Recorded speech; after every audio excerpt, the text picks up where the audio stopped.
Hello, Georgetown. I'm Beverly Enos, and you're watching Spotlight Georgetown. You can find us Fridays, Saturdays, and Sundays, 8 a.m. and 8 p.m. on your local cable station. Now, the cable station changes from Comcast to Verizon, but you still pay for it in your bill. So come and be part of it. If you would like to learn how to run the cameras, if you would like to learn how to do editing, if you would like to be a volunteer and come next to me in the chair and be interviewed, just let me know, because we can make that happen and you can have some fun with the money that you've already spent on your bill. Now, today we're going to be talking to AlanAulson. Alan is well known in town for a whole lot of things, most of them pretty good, so we're going to be talking about only the good things today. Hello. Thank you. How are you? Very good. Now, you live in Georgetown. I do. And you live on what farm? Great Rock Farm up on Pond Street. We've been up there about 40 years. That's the place where they have the Great Rock on top of the ground, and I think we moved it here. They call it Big Rock. The Okay. old folks. The old Big Rock, I remember that. But I said, no, that's our name, we own it. So You've been there 40 years? Yes, I just figured that out last night. Oh yeah, that's about right. Because when I lived on Pond Street, I used to have to rescue your cows. Yes. And I'd call up and say, these cows running around in my yard, and who do Right. they belong to? At night, they would wander through the yards. They would yes. wander through the yards. In the spring. Yes. When the grass was green. Yes. They like to get out of wherever they were supposed to be and come and visit. In the spring, they want to get out of any place except where they're supposed to be. And at one point in time, you built the most glorious barn up there. And I remember we did casino nights. We did. It was a great fundraiser. It was. And it was so much. The remarkable thing about that is that there are always political factions. Everybody set that aside and everybody came together. I think just about everybody in town worked on that. They did. And you we were, did. you All were of us really did. instrumental in it. Yeah. In there. I was one of the blackjack dealers. Well, I didn't want to say we were gambling. I had the big but- table. But Yep. it's a gorgeous barn. Yeah, that barn was. We built that.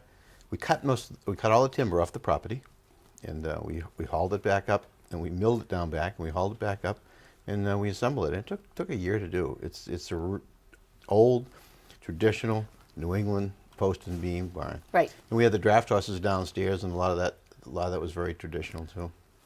And we still have a lot of fun with it. Matter of fact, May 2nd, we have a bee party. We have honeybees that we have, and anybody is welcome in town, especially if they have an interest in bees or really want to see the livestock and stuff. There'll be some bands. It's about the 5th annual. So you have draft horses. Not now. Okay. You have horses that pull the fancy wagons, Yeah, we have competition horses now. competition horses. And you have sheep. We have sheep. We have goats. You have goats. Now, you rent out the goats. I've seen signs that Yes. say goats for rent. Goats to go. Oh, goats to go. It Goats to sounds like go. Kentucky Fried Chicken. It was. Well, some people want to know if that's what they are, and I said no. Well, the goats aren't for sale at this time. But for they're that reason. for We send them out parties? to people. We send them out to people's homes or farms or wherever they have, even the city of Haverhill, maybe on the river or Ipswich in the cemeteries, and they eat poison ivy and brush. And poison ivy is a delicacy for them. That's why you have the goats? We Oh, have part of the reason. We have the goats, and that was a good active use for them. They eat poison ivy. I actually have the goats because we ended up getting sheep because the kids wanted them. And then I got a sheepdog to practice with that, but the sheepdog liked the goats better, so we ended up getting goats. And it goes on. And your children are now grown. Yeah, well, the children are gone. These are the grandkids. Okay, so now you have grandkids. Yeah, so we have And about 50 goats. You're married. You have a lovely wife. I do. Maureen, and she's very involved in everything that goes on up there. Now, she's also involved in something in Florida. Right. That's why the bee party is a welcome home party for her every year. Okay. We have a horse resort down there. We built down there, and basically people bring their own horses. They bring their own horses there, and we don't take care of the horse. We just supply the facility. It's kind of a one of a kind in the country for carriage driving. And they can stay like for the winter? Yeah, there's apartments with stalls, and it's a big resort.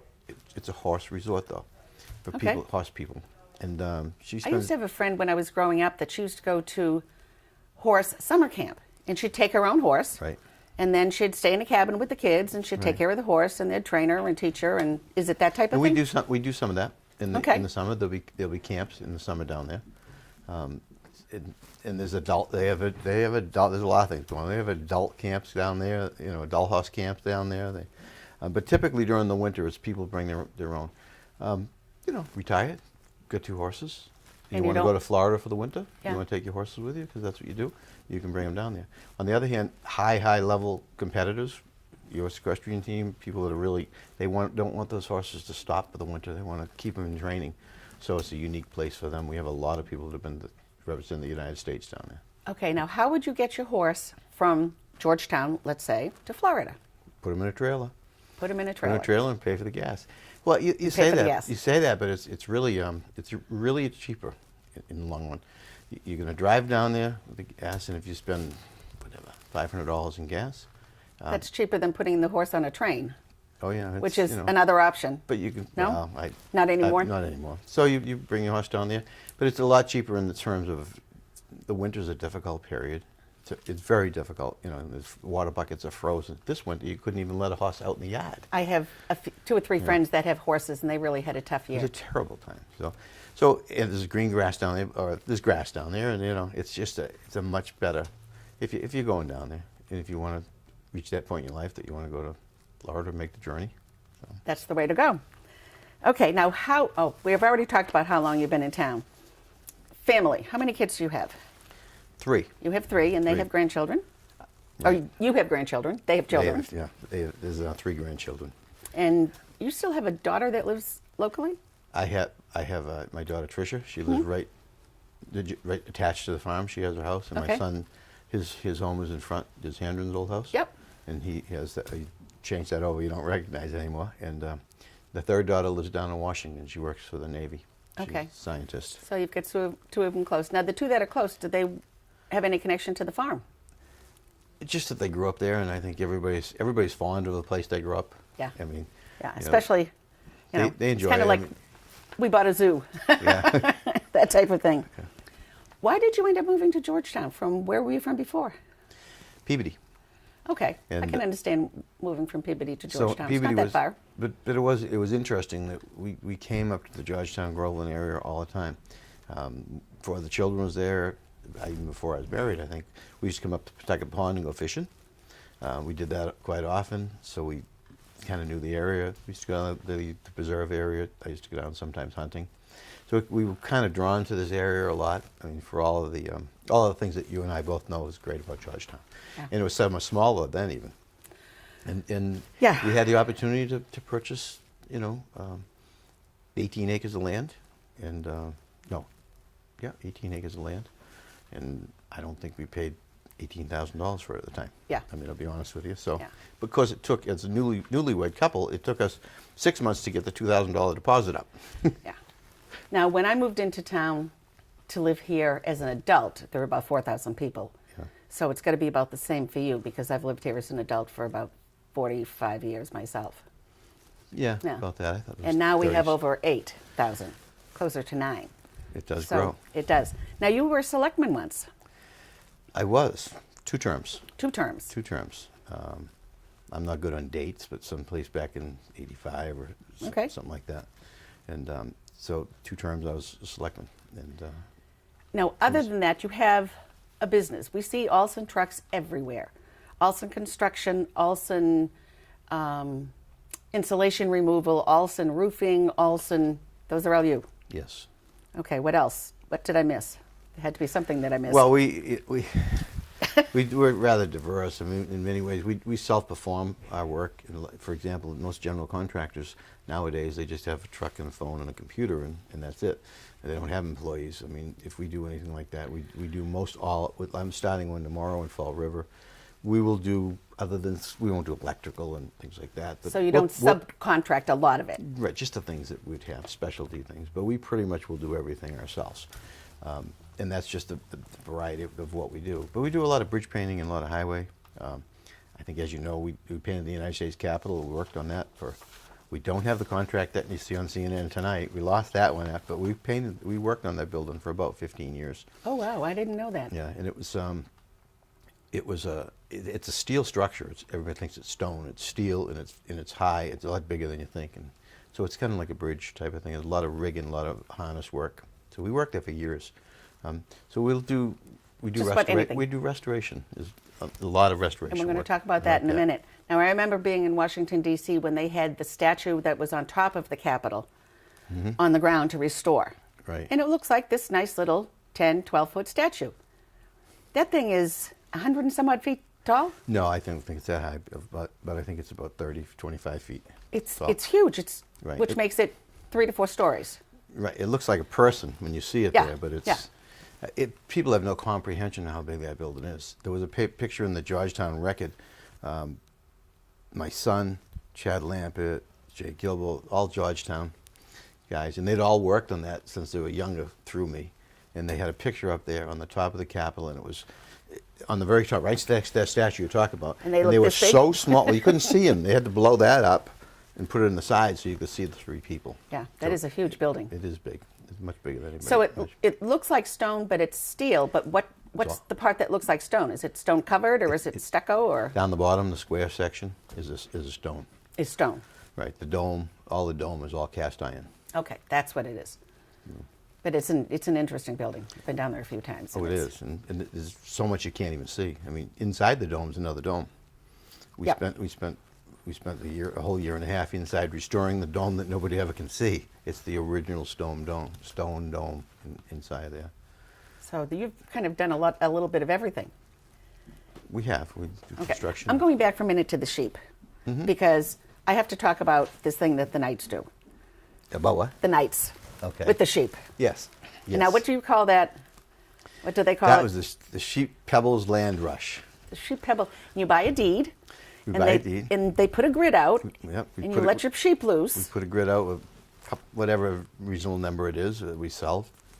200 and squares all the guys like in the Knights, they all dress up in tuxes and ascots and British. It's a formal event. And top hats. It's good time. It's to be, have a good time with it. If anybody ever wants to do something fun on a Sunday afternoon in late winter, early spring, it's after Christmas. We were doing it. Yeah, we were doing it right after. We were doing it right after Christmas in January. It's a fun day. And it's an oddity, I mean, you have to pick how you're going to win based on where the sheep decides to stop and do his daily duty. And there are 50 or 60 people calling the sheep. Here, sheepy, sheepy. And it gets so close because I know, Beverly, that you had a winning ticket for $500, and it was like, wait a minute, it's right on the orange line. What do we do? Then they count the pebbles, and I lost.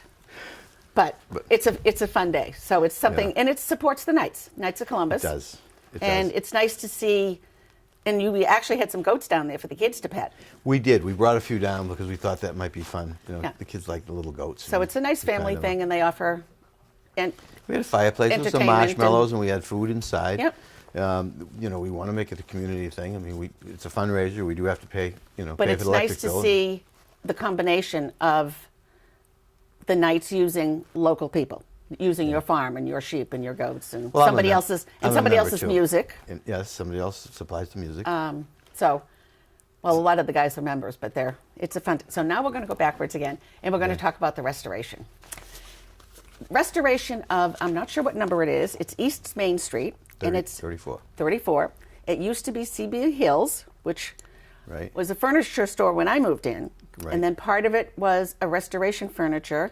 And out back was a craft shop that Mrs. Hill used to run. Mm-hmm. And before that, it was a tavern. And there was another hill in there in the meantime. There was another hill. There was Hill that did the furniture restoration from 1937 on. Yeah. And then Hill, the dentist. There's an S missing on one of them. Hill, the dentist, were not related, who bought that and then ultimately ran the craft shop there. Okay. So they're not related to the CB Hills, but it was Dr. Hill's, the dentist, Dr. Hill. Right. Okay. All right. So that's confusing because they came right with each other. Right, each other. But but CB Hills had a remarkable restoration business. Actually, kind of a remarkable history. I think he was somewhat of a fellow in Georgetown that lived in one of these small things, and probably didn't wear shoes a lot as a young kid, and there wasn't a lot to be had. When I moved to Georgetown, there were sections that we still had dirt roads. Yeah. And so I lived on one. I know Joe Soucy used to show me pictures of just before the war. Yeah.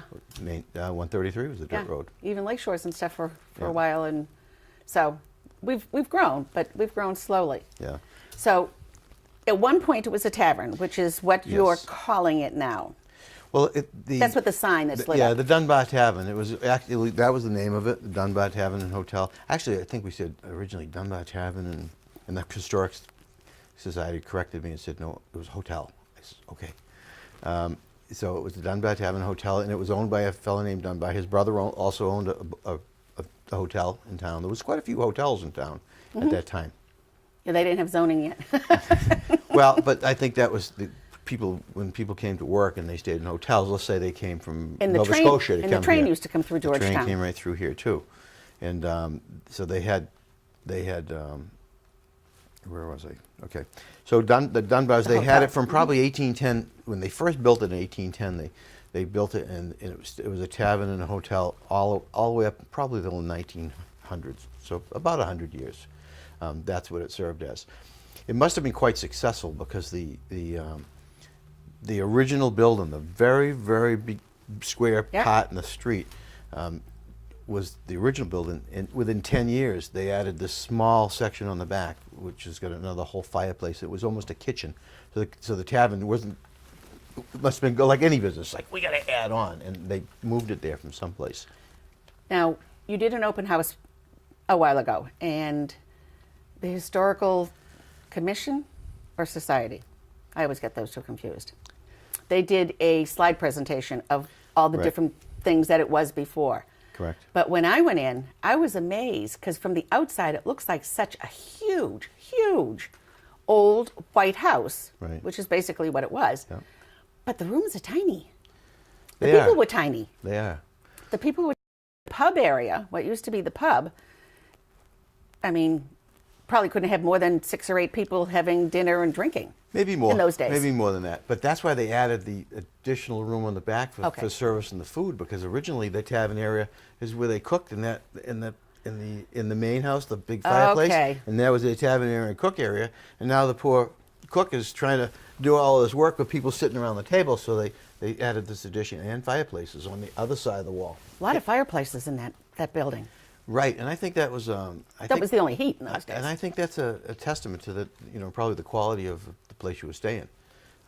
So many old houses didn't have fireplaces upstairs. I mean, I worked at a farm in Vermont, and we used to get up in the morning, and I swear to God, the frost was on my nose. There was heat downstairs, But none upstairs. but none upstairs. So if you were staying in a hotel in Georgetown, like this hotel, you had a fireplace in your own room, or Yeah, pretty much. Pretty much. There is actually a fireplace in every room. So it was a up very there. high quality location. I would assess it at that, not Yeah. as a high quality because of that. Structurally, it looked pretty sound when I was going through it. And I mean, I don't know that much about it, but there wasn't a lot of rotting wood or beams that were rotted out or things like that. I have to assume it was a dirt and stone basement. It's a stone basement. Okay. There's actually a cement down in there, and it looked fairly structural. When we looked at it, there was certain places you could see the sills were rotten outside. And there's some you can still see that we haven't fixed. You could see that, and you go, Stuff like okay. that on houses that I know. So that's how you go. Okay, it's not so bad. We'll fix it. Once we started working on the driveway side there, we found it was really a catastrophe. Not only was the sill, it wasn't just a 6-foot area sill, it was the entire sill from one end to the other. And it wasn't not only just the entire sill, it was the top, it was a plate, but it was a beam, like a sill. It was that top beam that was gone. And even worse is the chimneys, although they looked old and like, yeah, they needed some pointing, and we said, well, we'll do some work to them. Once you got below that roof line when we were repairing the sills, we found out that the chimneys were actually deteriorated to the point where I suspect that whole side of the building within 2 years, or maybe like something like this winter that we just had, this winter probably would have been the one, would have taken those chimneys down in that side of the building. That's Now- what we found when we actually got in there. Now, for many years, they have the historical societies and commissions. They have what they call a Hall of Shame, because I interviewed them one time, and Yes. that was on it, They because are- it was really in bad shape for so many years. Why did you ever buy this? I don't know. I like restoring. I like historical things, and I like. In fairness to them, with the Hall of Shame now, and that really bothered them a lot of those people, because they had no control over that. That was private Oh, no. property. Yeah. And it was so overgrown. I mean, it looked like looks like Sleeping Beauty's place. It was just overgrown, and as any of us that can't quite remember it only a year ago, you couldn't see the house. Right. And people from Haverhill would write newspaper articles about it and everything else, and it was a hall of shame because it is a glorious old house. And it's right in the center of town. I mean, it's so beautiful. Everybody goes, well, how did I get it? I said, listen, I didn't get anything special to get it. I mean, people want to know how I goes, there was a sign out there for 3 months. And 10 other people looked at it, and then I looked at it. I mean, it was for sale. For whatever reasons, for whatever reasons she did that, those are her reasons. We'll just leave that alone. So you just plain old bought it for the fun of it? We bought it to try and determine, try and figure out what we would do with it next. So, sometimes you can negotiate things till you just kill them, or you can buy them and try and work with it. Yeah. So, what are you going to do with it? We don't know yet. We don't. And I'll tell you why. It keeps changing. I thought I heard condos. Well, you did, and I have to give you a genesis. That's what I said. Even as we sat here, there isn't a distinct question with it.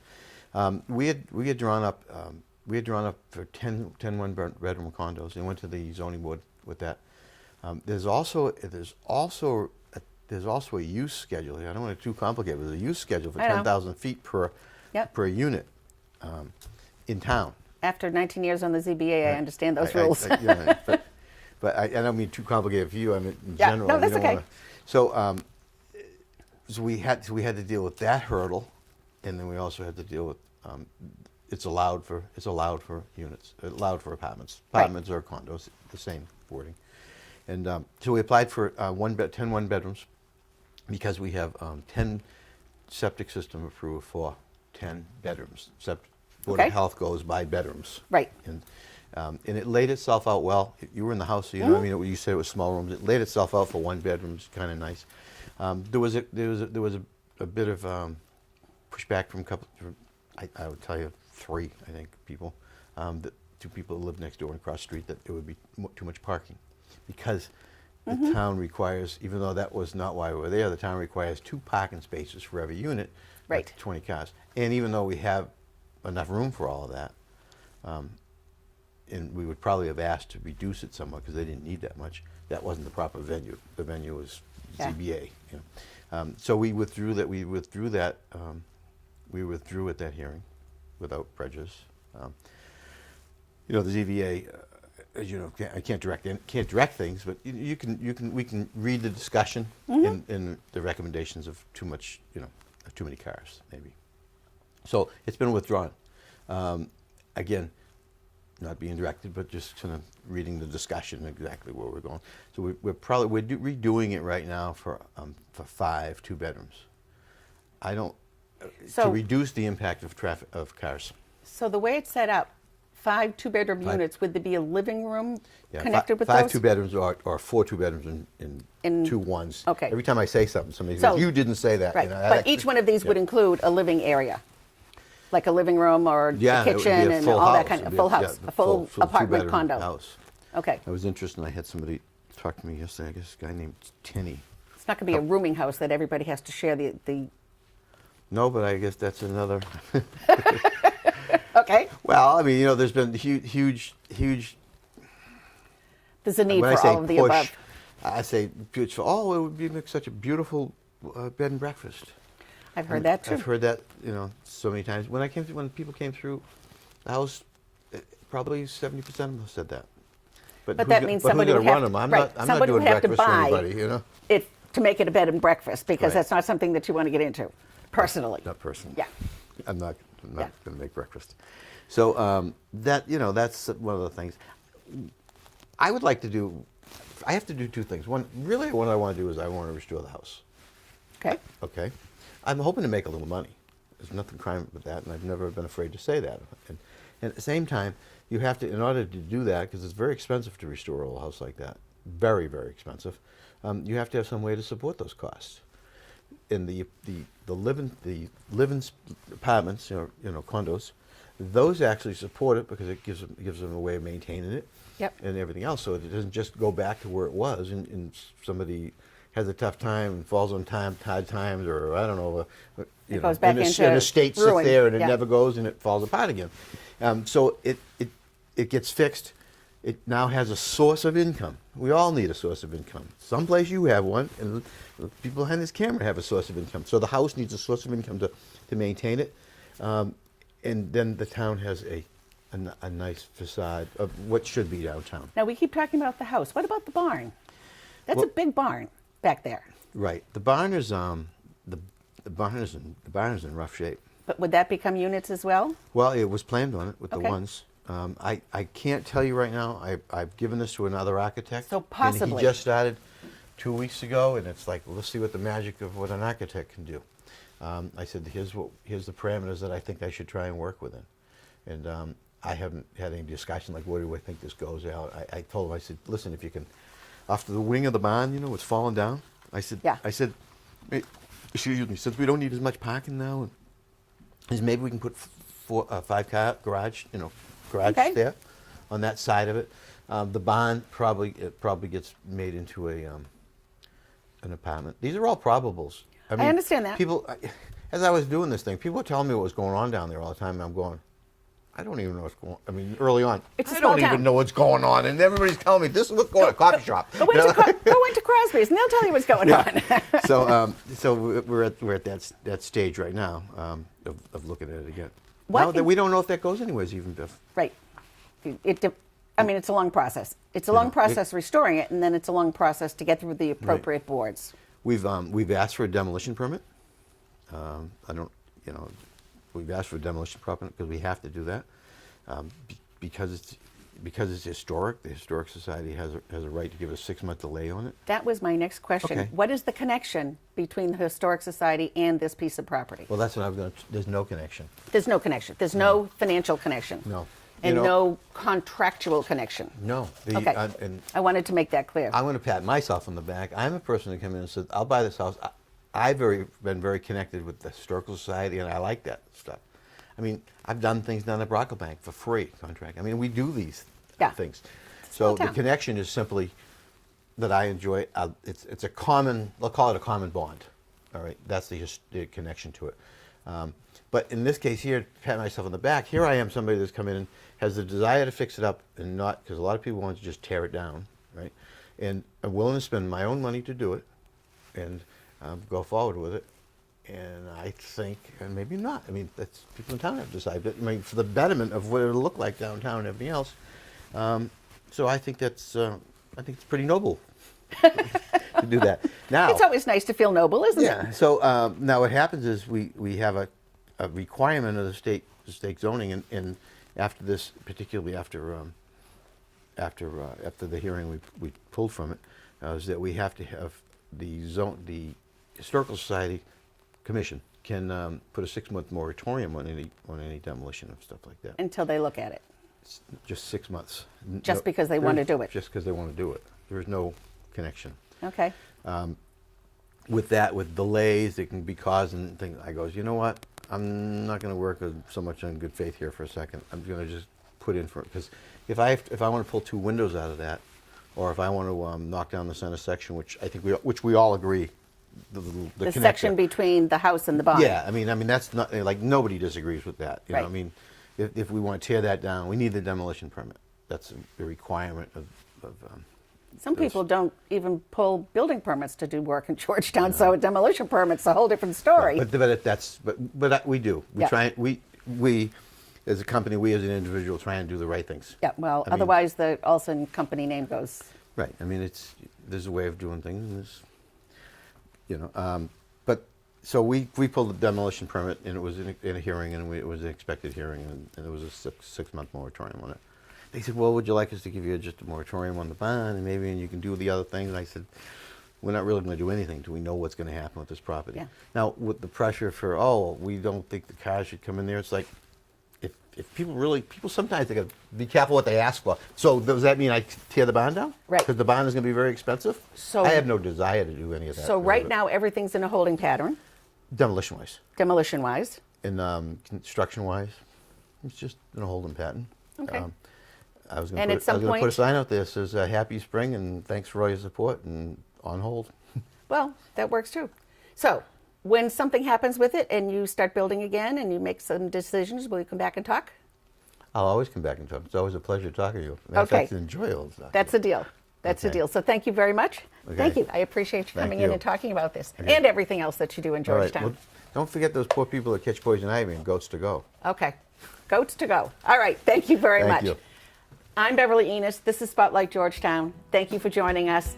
Fridays, Saturdays, and Sundays, 8 a.m. and 8 p.m. Bye for now.